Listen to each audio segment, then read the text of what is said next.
You haven't. Oh.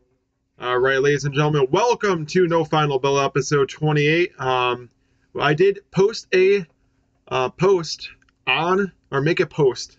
I made a post on Facebook that this week only, and probably going forward, we are going to do anytime that there is a pay per view. We are going to have the pay per view outcome as a separate episode than the regular show itself. The regular shows will only be for you know the regular shows, and any pay-per-views will be a special entity. So just to make it a little bit easier on the us, so then we're not spewing out like over like an hour and a half into 2 hour territory about wrestling. So I thought I'd give that update even on here. Make sure to check out on social media, as we will you know update you more and more about plans for the future. We are on the road to Revolution. We are recording on a Saturday, so before this drops, when this does drop, Revolution would have already have happened. But as of right now, we do not know any of the results because we are recording on a Saturday. It is also the night of Impact Wrestling's Sacrifice. I will give you those results on Wednesday as well for the pay-per-view special. Yes, exactly. So we thought we'd update you about what is going on, so you're in the loop of everything that is happening here on No Final Bell.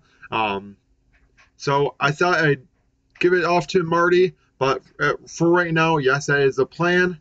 And I'll be the first one to come here when I don't want to spoil too much. That big announcement I was totally wrong about, but we will get to that soon. So don't worry. Head off to NWA and Impact Talks, and Yeah. we'll talk about that big announcement later in the show. So we start with some Impact Wrestling, and then we'll get into NWA. So we start off the night for Impact Wrestling with Eddie Edwards versus Steve Macklin, which ends in a disqualification after Eddie hits Steve Macklin with a kendo stick, which prompts Team Impact to make the save. But then down comes Honor No More, and they draw the battle lines, which prompts Maria to start cutting a promo talking about, oh, you guys used to believe in honor. We don't believe in honor anymore. And Heath says that, he's vying to become the world champion, all this stuff, which Vincent is like, oh, okay, um, you know, you may think that's honorable, but dude, you're straight up delusional. So then it prompts a match between Heath and Vincent. Heath beats Vincent in an impromptu match, and then the two sides battle in and out of the ring, which Moose then comes down to try to get the upper hand on Heath before Sacrifice, but Heath pins Moose. So Heath has him pinned. Rich Swann comes in to make the save, basically signifying that at Sacrifice, Heath could become the new Impact World Champion. We'll have to wait and see what happens at the pay-per-view. Like I said, we will have a separate episode. I will be sure to give you those results. Next up, we get more in-ring action as Masha Slamovich beats Rachel Rose. Then we go backstage, and Guerrillas of Destiny are saying that it's personal with Bullet Club. Bullet Club and Jay White kicked the Guerrillas of Destiny out. It's personal. But VBD, Violent by Design, wants to be business partners with the Guerrillas of Destiny. We'll just have to wait and see what happens with that. But we get more backstage stuff as Speedball Mike Bailey is getting warmed up backstage, and then Ace Austin comes down. He was like, "Hey man, I really like what you're doing. I don't want to get like the wrong idea. I think you and I could be something." And Speedball was like, "Yeah, you know something? I think we could be tag team champions." And which seemed to anger Madman Fulton, and even Ace Austin is like, "Hey, calm down, big man. Nothing personal." So then we get back to in-ring action. Cassie Lee beats Madison Rayne after some shenanigans on the outside with Jesse McKay and Caleb with a K. Jesse McKay was bumped into Caleb because of Tennille Dashwood, Caleb saved her by essentially like having her in her arms, and like, and Madison Rain caught it, Tennille caught it, and they're like, Caleb, what the hell are you doing? Put her down now. So the influence is still treating Caleb with a K like a dog, and the inspiration just want to see him treated right. Next up, we get more backstage. Jake Something vows to become the new X Division champion at Sacrifice. We will see what happens with that. This Sacrifice is shaping up to be a great card, shaping up to be, a very good. There's a lot of great matches in store. We'll just have to wait and see what happens with the results. Next up, Tasha Steelz beats Chelsea Green with the help of Savannah Evans. So I don't have this written down, but with that victory, she will go on to Sacrifice and challenge Mickie James for the Knockouts World Championship. The match between Tasha Steelz and Chelsea Green was a #1 contender. And Chelsea made Mickie James promise that Mickie will not help Chelsea Green in this match. But it proved to be Chelsea's downfall because Savannah Evans got involved and Mickie James started to get up, and she knew that she couldn't do anything. She wanted to, but she made that promise to Chelsea. Then we have Matt Cardona saying that he will defend the Digital Media World Championship anywhere else where he'll be respected, because he feels disrespected in Impact Wrestling. They wouldn't even allow him backstage unless he had a pass, and he's like, are you kidding me? This is my pass. I'm the Digital Media World Champion. And then he was starting to speak to more people backstage. One person he was talking to backstage, and he ended up getting a text message on his phone from his wife, and Matt Cardona's like, hey man, what, you don't respect me or whatever? No, I do respect you, but it's my wife. And Matt Cardona says, you don't make time for your wife, you make time for me, kind of thing. So Matt Cardona feels disrespected in Impact. Back to in-ring action. Jonah beats Johnny Swinger, and just as Jonah was about to inflict more damage to Johnny Swinger, PCO puts a stop to it, and then they brawl before their clash at Sacrifice. Jonah hits the tsunami on PCO, but as with anything that PCO does, just gets right up, and PCO is not human. So clearly we have seen that throughout his time in Ring of Honor and now in Impact. Right. Next up, a match made official for Sacrifice. Lady Frost versus Gazelle Shaw. Another match being made official for Sacrifice. Deonna Purrazzo's Champ Challenge will be making its triumphant return at Sacrifice. And then our main event, Bullet Club beats Violent by Design and the Gorillas of Destiny. So Bullet Club beats VBD and GOD. Meanwhile, the Gorillas of Destiny and the Good Brothers are still brawling backstage after Impact Wrestling goes off the air. So that is Impact Wrestling. Then we get to NWA, which this is the first of many tapings from Louisville back in February for NWA Power Trip. They recorded that back in February. They are just now airing. So Jack Stane is in the ring with Joe Galli, and Joe Galli asks, what's next for Jack Stane? Jack Stane says, violence is next. And meanwhile, he cuts back to a contender in the ring. Jack Stane beats Eric Jackson. Then we go to a match between Chelsea Green and Kenzie Page. Chelsea Green beats Kenzie Page. Then, in a 2 out of 3 falls match, Colby Corino beats the Ring of Honor World Television Champion Rhett Titus. And in our main event of NWA Power Trip, Camille beats Taryn Terrell to retain her NWA World Women's Championship. Crazy stuff. But yes, that is. Now on to AEW. Tony Khan starts off the night on Dynamite and Daly's place. You know, the luxurious home of AEW, where it started in a parking lot of Daly's place 3 years ago. And there was also another company that started in a parking lot 17 years ago. But it was like somehow like either 17 or 20 years ago. I think you guys 20. Got it confused. But 20 years ago, there was a match on Supercard like the very first event for ROH between the first two men that started off the night. And you may ask, what significance does that have to do with the big announcement that Tony Khan made? I'll get to it. Well, in that main event 20 years ago, it went to a no-draw between Christopher Daniels and Bryan Danielson. And here we come to our big announcement. Tony Khan himself is now the new owner of Ring of Honor. Wow. What? I am shocked as all hell. I did not see that coming for a big announcement whatsoever. I thought it was going to be a debut.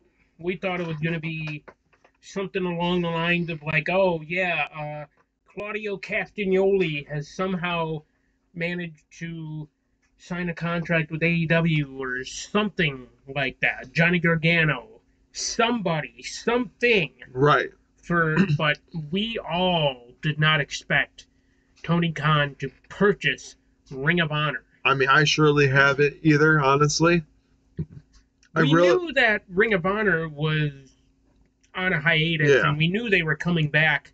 They were, or at least planning to come back in April for their Supercard of Honor show. Mm-hmm. But now we have full confirmation that plan, or that is all coming to plan. That the Supercard of Honor will be back up and running in April. Yeah. We have full confirmation. I mean, I kind of figured that they would probably want new ownership after they lost all that money and they just couldn't afford to, pay the wrestlers anymore. But I honestly didn't think that it would be Tony Khan himself that would purchase Ring of Honor, which means big things for AEW and Ring of Honor going forward. Absolutely. There could very well be cross pay-per-views between both. There could be invasion angles between ROH and AEW. I'm seeing big things for both brands, and I think this is going to be beneficial for both companies going forward. And I think it's going to bring a lot of new talent that you won't see a lot on AEW end up on ROH, or ROH that you don't see too much on there coming to AEW and competing, or vice versa. Now, I wanted to add to that. You mentioned cross-promotional pay-per-views. Ring of Honor has actually done that before with New Japan Pro Wrestling. Right. So we could absolutely see some cross-promotional pay-per-views happening between Ring of Honor and AEW now. Oh, I think so. And who's to say we couldn't have... Guess what? The one that could plan that and had the final say of that is Tony Khan man himself. Yeah. Because he's the owner of both brands. Yeah. And whatever he says goes. Yeah. So anybody, they would have to be okay with it either way, because he is the owner of both companies. So he has final say, and I hate to say it, when Tony Khan says what he wants to do, you got to back it up and do it. Yeah. Because he is the owner of both companies, and I'm sure that's exactly what's going to happen for the future. I'm definitely looking forward to it. There's many different opportunities that ROH has been a great company for many years, and I think it's going to definitely head high into the future. Yeah. Ring of Honor has produced many great professional wrestlers, and they will continue to provide they've developed so many great professional wrestlers into who they are today, and they will continue to do that. And speaking of the first match of the night, well, We got it, and we finally got a conclusive winner after 20 years of that both men having to wait. Bryan Danielson beats Christopher Daniels in a big back and forth match where, I mean, they went at each other. I tell you what, Daly's Place seems to bring out the better of all the wrestlers. They seem to put on some great matches at Daly's Place, and the beginning of the match definitely was one of them. It went back and forth. Um, they start off the match and wants to kick. So, um, wants to kick Daniel's head in, and says the head that will be stomped in will be his. Moxley comes out and says that Danielson is more violent than ever. Says he chooses to walk another path through Danielson. Says he will beat Danielson, and the story of Jon Moxley will write the first chapter in Danielson's blood. Says if he wants to be proven wrong, Danielson should take his shot, and then Danielson heads out of the ring. Well, we thought that they were going to be beating up each other before the match, but Danielson ran away like a little coward. So we won't see any kind of bloodshed between these two men until the pay-per-view, which is kind of sad. But honestly, I really do think that Jon Moxley and Danielson will bring the house down. And I'm really hoping that, they could eventually team together. Because Jon Moxley himself said the only way that they'll team together is if they bleed together. Well, this match is a singles, no really high stipulation match. But don't be shocked if there's some bloodshed that happens in this match. Whether it be hard way or blading. Exactly. So we'll have to see what happens. But moving forward, I mean, if you had to make a prediction between Jon Moxley and Danielson, who do you think that could win in this match?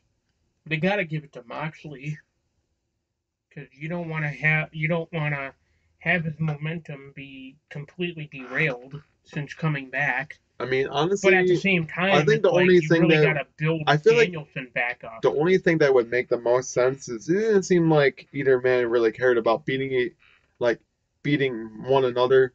They just want to beat the living crap out of each other. So don't be shocked. I was just about to say, I think this is going to go to a time limit draw. And they'd be like, you know what? All right, I saw exactly what we can do. Now, that we've gotten that match out of the way, now we can team together. This match almost really doesn't make any sort of sense, but it's a match that got thrown together, and the match that has to be done to be shown before they team together. So, as of right now, I think it's going to be a time limit draw. But if I had to choose a winner, I'd probably go with Moxley as well. Going forward, Darby vows that as a tag team, they will show out at Revolution. Thoughts on that? Do you think that Darby, Sting, and Sammy are going to show out? Or do you think because, we don't want to go into full details, because of what happened at Rampage, do you think that maybe the ties are a little strained between Sammy and Darby? I don't know. We'll get to that, but as of right now, honestly, if you had to choose a winner between both tag teams in the first ever Tornado Trios match, what do you choose? The AHFO or no. Sting, Darby, and Sammy? I think Darby, Sting, and Sammy all have a chance at. Honestly, I think it makes the most sense to have the AHFO lose and then Hardy leave, and then come out on Dynamite and be like, you know what? If you guys can't do it, then I got somebody that I know for a fact can get it done for us. And then you see it debuting Jeff Hardy. I think it's going to happen. It's going to happen. March 9th edition is going to show I'm going to be out there with a mystery tag team partner. And then you're going to see Jeff Hardy come out. And who's to say they can't bring their Broken Brilliance and Brother Nero. Oh, that would be amazing. So I think that they're going to break away from the AHFO. I think it's going to be no matter of time that they're going to break up. and what better way to have them break up at Revolution? So I'm gonna have to go with Sting, Darby, and Sammy here in my predictions. So yeah, I think they're gonna definitely bring it. I mean, Darby, Sting, and Sammy are one of the best competitors out there. Not discrediting what Isaiah Cassidy and Matt Hardy and Andrade can do, but Sammy, That's the Sting, thing, and though. Darby are gonna bring the house down. That's the thing, though. Andrade hasn't really shown much since debuting in AEW, and that's just sad. We'll get more into that kind of match, but I mean he's done enough. He hasn't really won any matches as of right now, but um, he's putting on some good bangers in the TNT title opportunities that he's been getting. But as if going forward, there was a return.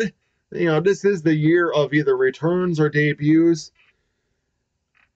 We got both in the same week.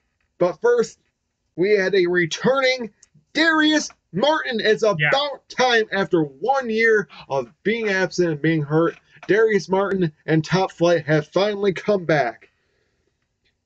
But it was a little short-lived with Top Flight because we thought, oh, maybe there could have been a sliver that Darius Martin could have helped Top Flight getting into the Trios Tag Team title match at Revolution.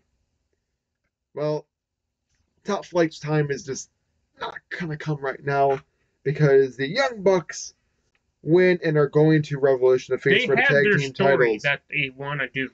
Now, you see between the 3 tag teams that are there, Red Dragon, Young Bucks, and Jurassic Express. If you had to choose a prediction for a winner here, who do you think it will be?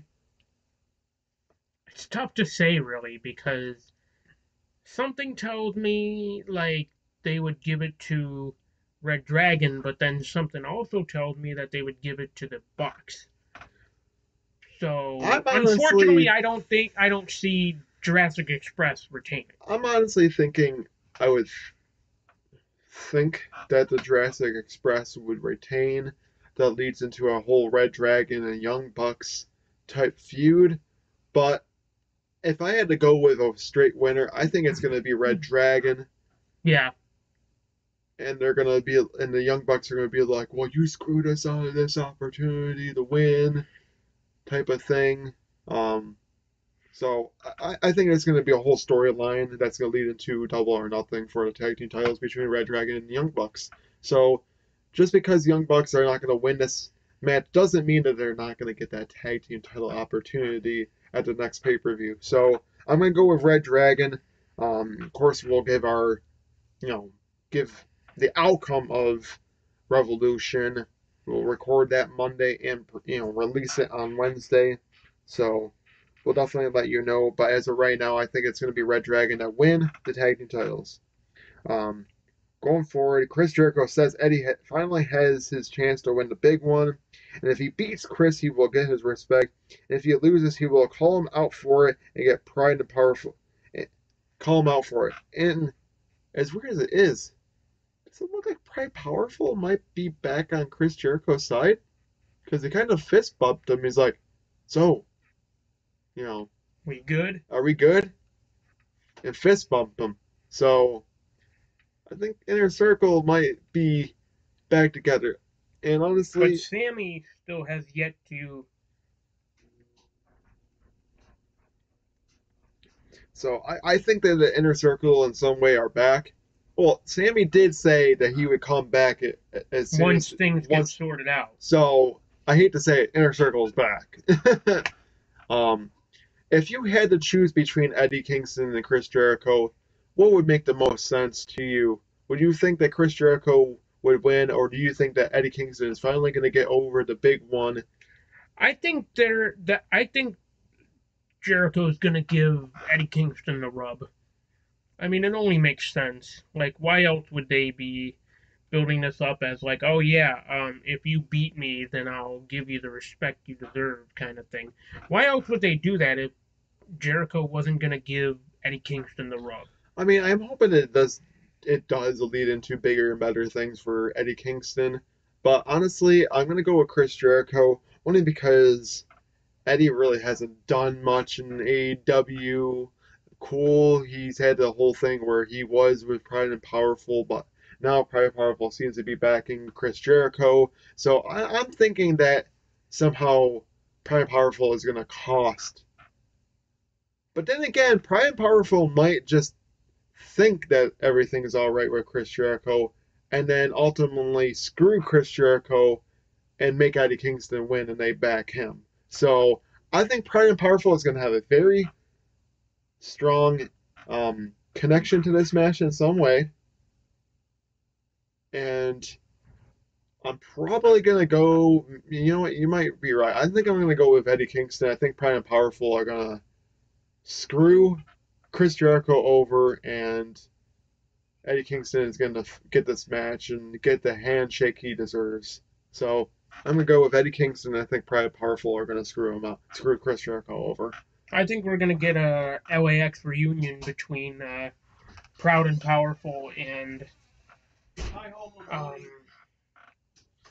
Eddie Kingston. Right, I think so too. I didn't really find a good sign. All the sign I saw was, all I wanted was a Pepsi. What's the notification? So that's the only thing that I saw. There wasn't really good signs. Like, they didn't really pander much to the crowd, and there wasn't really much signs I could see. So I thought that was funny because, you know, CM Punk does have the Pepsi tattoo, and, you know, maybe he was thirsty. Damn it, maybe AEW should give him a free Pepsi. Come on now, get that man a Pepsi. You can't bring a sign like that and not give the man a Pepsi. But speaking of CM Punk comes down and asks if he's really the bad guy, and was convinced Max was the bad guy. Says he had the courage to pour out his emotions, and CM Punk feels like he's being gaslit. It feels like Max isn't lying. Had to watch back and say awful things about other people, because we've seen it all the time. You know, MJF about, you know, what's his name's dad there. Same thing with Darby's uncle, Pillman's dad, and also Darby Allin's uncle. And then CM Punk says there's not much more to say and wants to talk to MJF. And MJF comes out and CM Punk says he was just like MJF. And this is more than wrestling. Which, in a way, you look at the way that he was back in WWE, you might think that, yeah, maybe he was a lot like MJF, honestly, in some kind of way. But, then MJF comes out and CM Punk says he was just, or CM Punk asks if he's the good guy and says he sure is trying. Offers his hand to MJF, and MJF and him, they hug. We thought everything was going to be all right, and we're going to see we might something. be getting a face turn out of MJF. Or so we thought. Yeah. MJF is a salt of the earth. Is a salt of the earth for a reason, and he kicks him in the balls. I knew you couldn't trust MJF no matter what. He low blows him and gives him the heat seeker.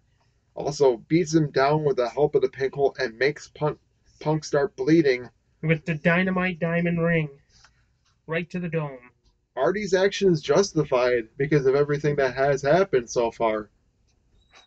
You can't justify anything that MJF does. Honestly,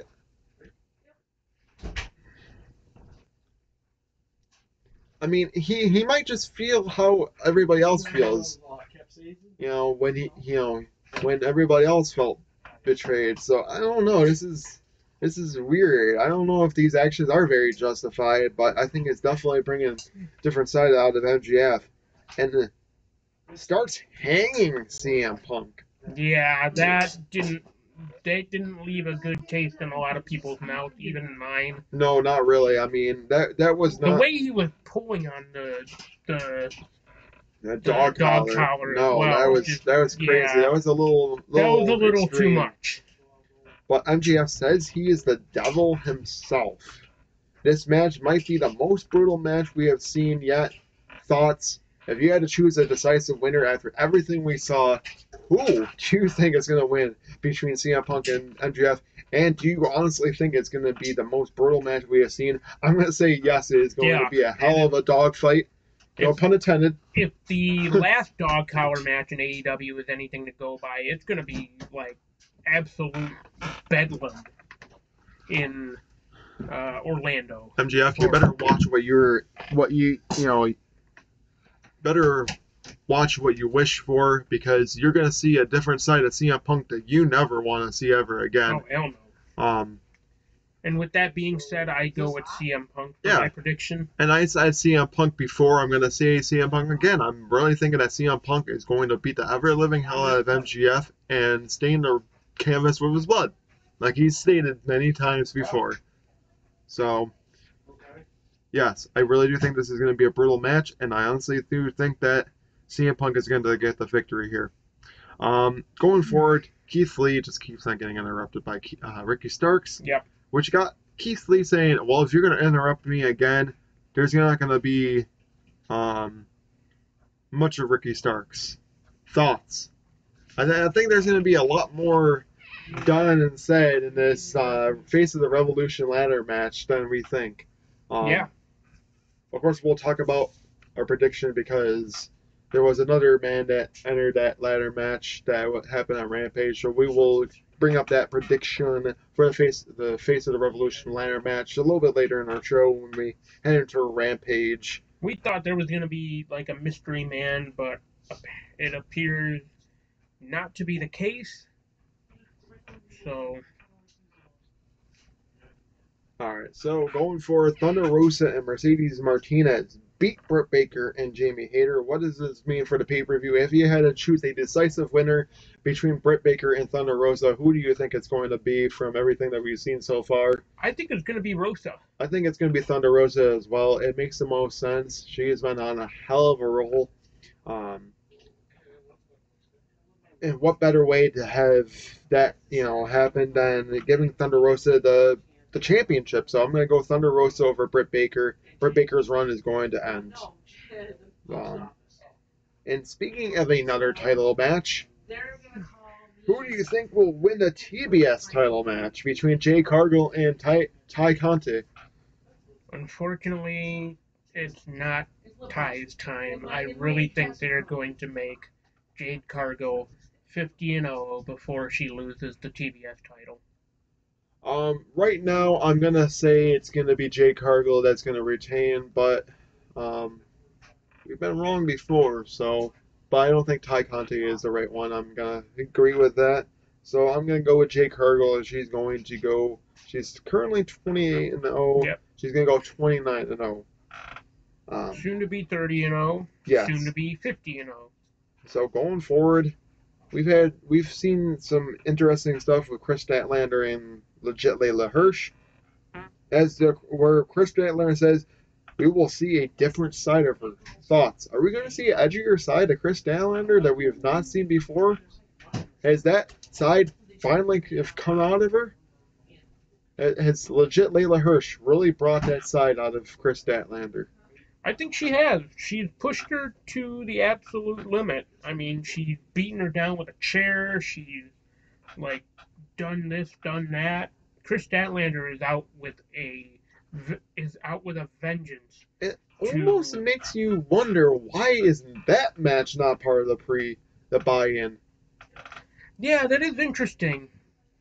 I mean, I think unless they're saving it for something bigger? I think it is. If I remember correctly, I could have swore Chris Statlander versus Legit Layla Hirsch is part of the buy-in. I know there's a few buy-in matches.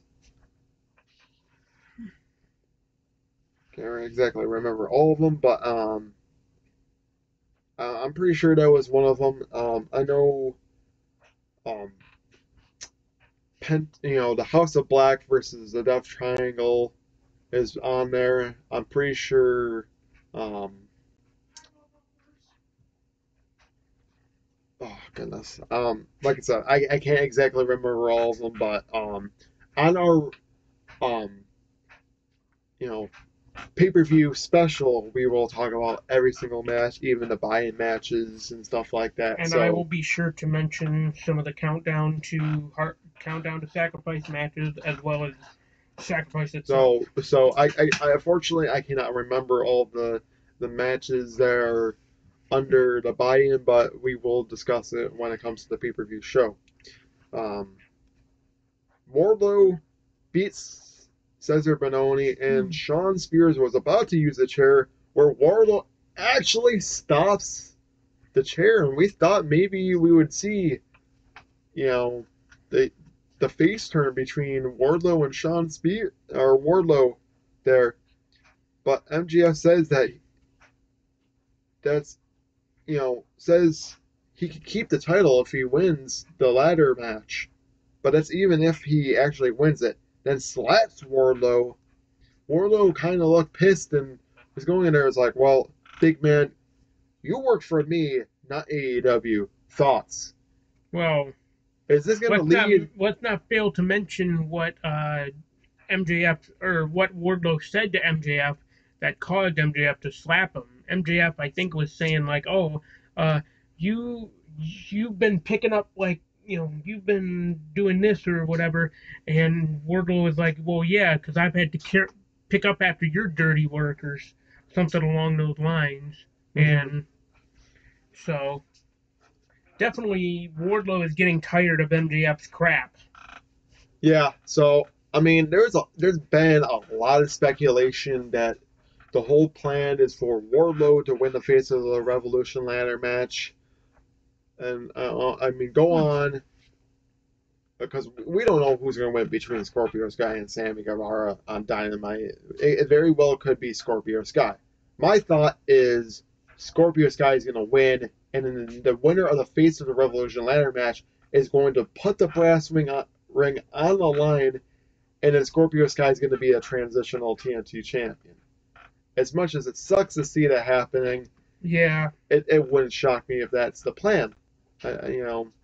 So it's nice to see Sammy get that opportunity to be a two-time TNT champion, but fortunately it's going to be short-lived. I think Scorpio is going to beat him on Dynamite, and then I think that whoever wins the Face of the Revolution ladder match will be the new champion. So, and I think it's going to be Wardlow, and honestly, I really do think that Wardlow and MJF are going to have a feud that's going to lead into a TNT title match at Double or Nothing. So, entirely possible. Because that's what better way to have a feud between the both of them than for the TNT Championship. True. Which very well could lead to MJF being the new TNT champion. It would be pretty long overdue, but at least you're making MJF a champion instead. So I guess if I wanted to give my thoughts on the Face of the Revolution ladder match, unfortunately, I really do think it's going to be Wardlow. It makes the most sense for storyline purposes to have Wardlow win it. Just saying. Yeah, I mean, it would be cool to even see Keith Lee, but with their storyline plans right now, it makes the most sense for Wardlow. Like, that's the thing about AEW too. When they have long-term storylines, they follow through with it. Oh yeah, of course. Because look at Hangman Adam Page dethroning Kenny Omega to become the AEW World Champion. That was big-time long-term storytelling. So going forward, Adam Cole and Red Dragon beat Alex Reynolds, John Silver, and Adam Hangman Page.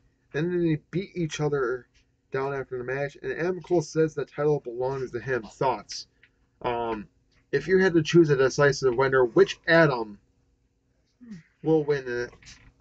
Unfortunately, as much as I kind of enjoyed Hangman Adam Page's title run, I gotta go with Adam Cole, baby. Yeah, I want to say it's gonna be Adam Cole. It just sucks because he just came into AEW. Yeah.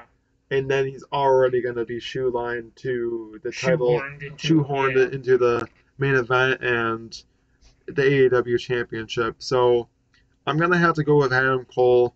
I just think that Adam Cole and Red Dragon are going to be the top faction there as, the tag team champs and the AEW World Champion. So I think,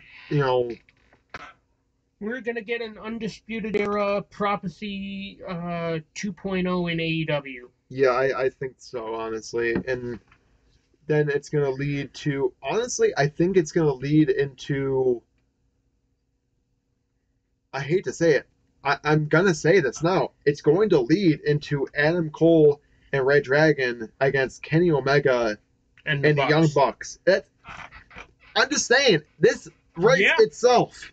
It writes itself. This is why I love AEW, because right now, I know exactly the way that they're going with things.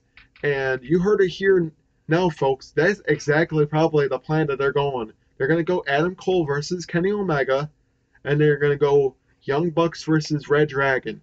Double or Nothing is already shaping up. That'd be one hell of a pay-per-view, and it hasn't even gotten written yet. Yeah. So, there's a lot of nice storylines that are going to be heading into that pay-per-view.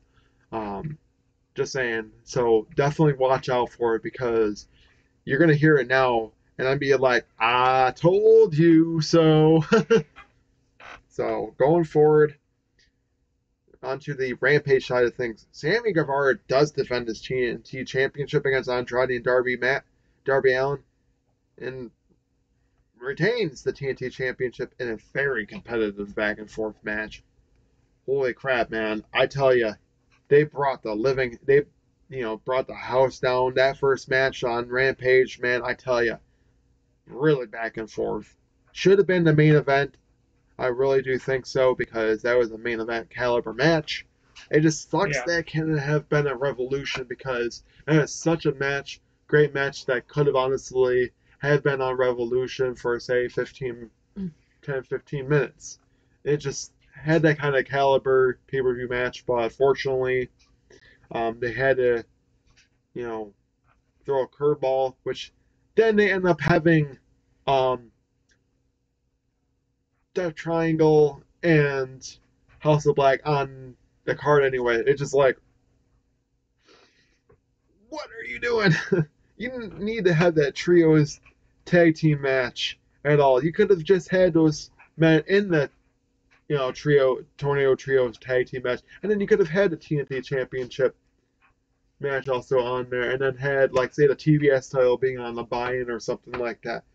What are you doing, AEW? Oh, man, that's the only letdown I have, is like, really? You couldn't have had a TNT Championship on the main show? You had to have it 2 weeks in a row on Rampage? Like, oh my gosh. But Andrade had 2 opportunities in a row, 2 Rampages back to back, where he lost. Sammy Guevara is still your TNT champion, but man, I had you thinking that maybe either man could have won. I thought Darby was going to win. He threw Sammy right out of the ring. He coffin dropped Andrade. Go in there. Sammy throws him over in, and steals the win after the 450 splash. So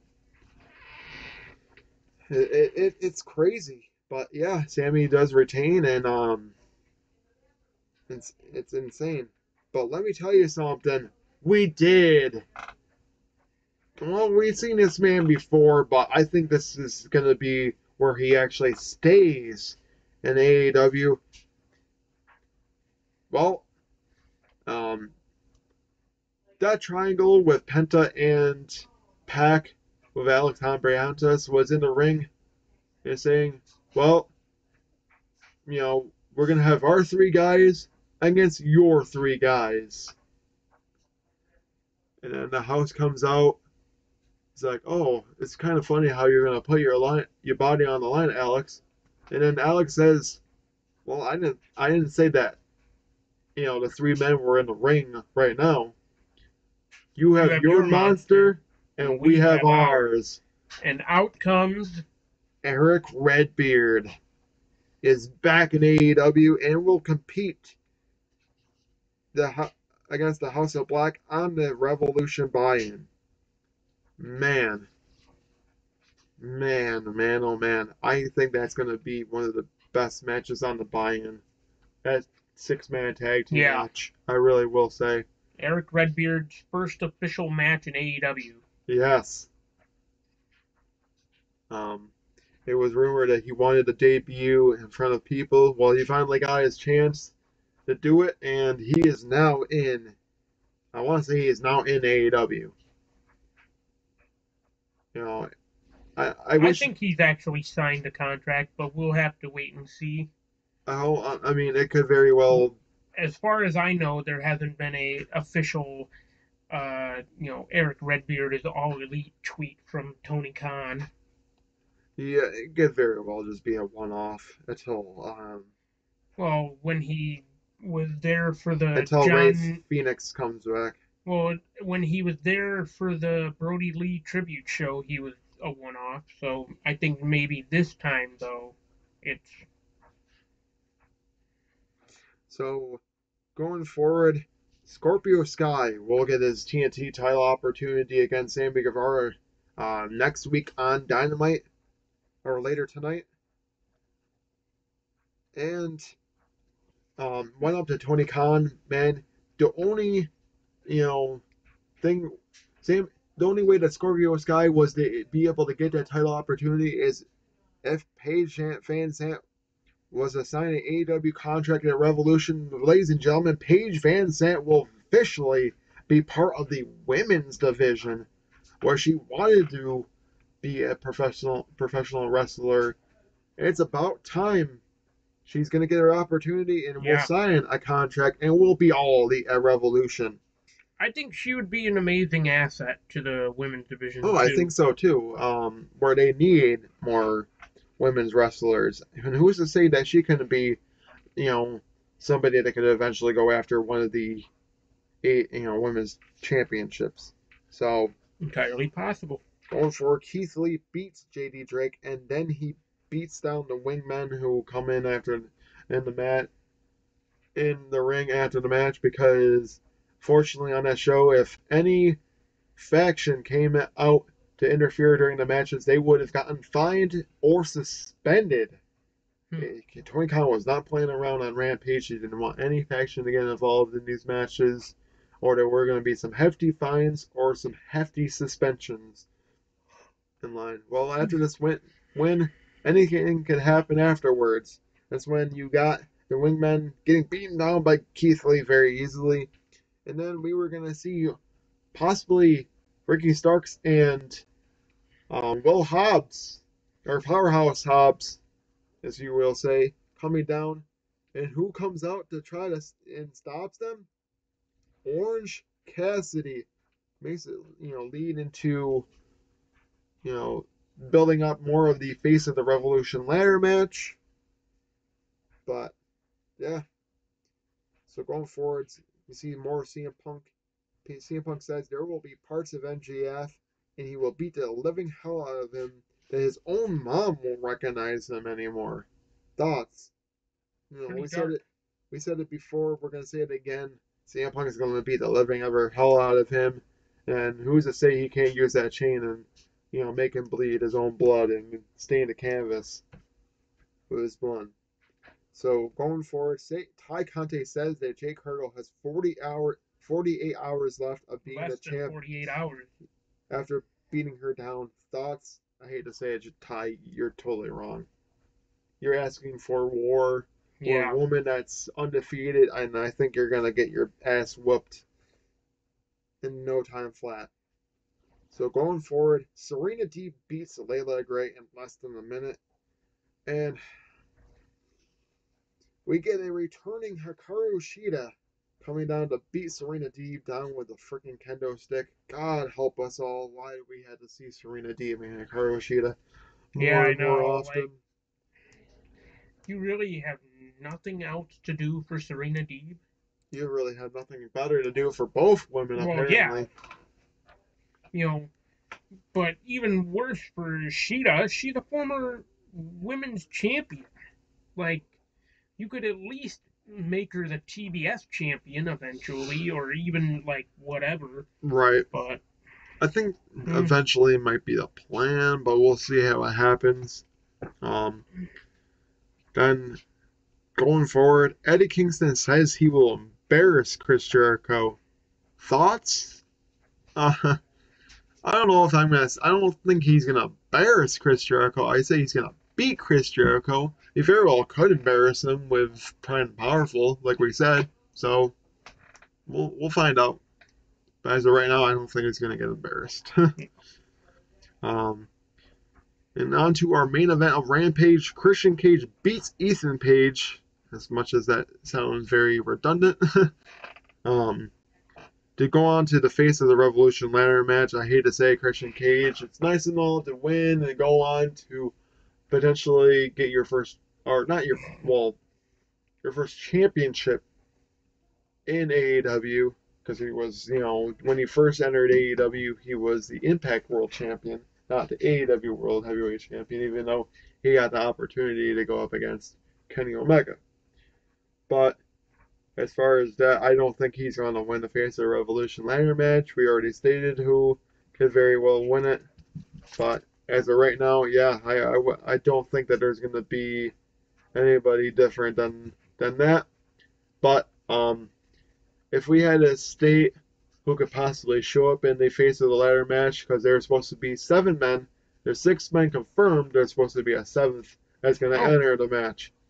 As far as that, very well could be former Cesaro. It could be Johnny Gargano. It can't be Jeff Hardy, unfortunately, because he's still under the no-compete clause. So we'll happen to see what happens at Revolution. But as of right now, this is going to conclude this episode of No Final Bell. Please make sure to watch out for the pay-per-view special, as it will be coming out on our normal time slot, and then this episode will actually be earlier at 10 a.m. like I said in the Facebook post. Make sure to write down here on social media. That's how you will find out about future posts like I did send out on Facebook. We also have Twitter and Instagram. Make sure to follow this channel right over here, Tinkle Sports Entertainment on YouTube, and right over there is No Final Bell. We are Jason and Marty. We have other episodes on there. We also have Sunday Morning Tinkle, where we talk about a lot of sports on there, and we have Out of Turn 4. So Sunday Morning Tinkle is every Sunday at 9 a.m. and Out of Turn 4 is every Tuesday at 5, unless otherwise. But as far as that, this is going to conclude this episode of No Final Bell, and we will see you on our pay-per-view special. Goodbye, everyone.